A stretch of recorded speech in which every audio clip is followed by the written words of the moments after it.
सदासीपेट में बाबरी मस्जिद की 25वीं यौम शहादत जोश व खरोश के साथ मनाई गई।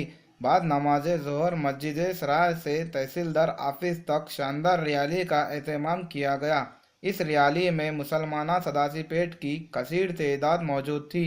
संगारेड्डी उर्दू न्यूज़ सदासीपेट से हमारे नुमाइंदे मोहम्मद अनीस की रिपोर्ट।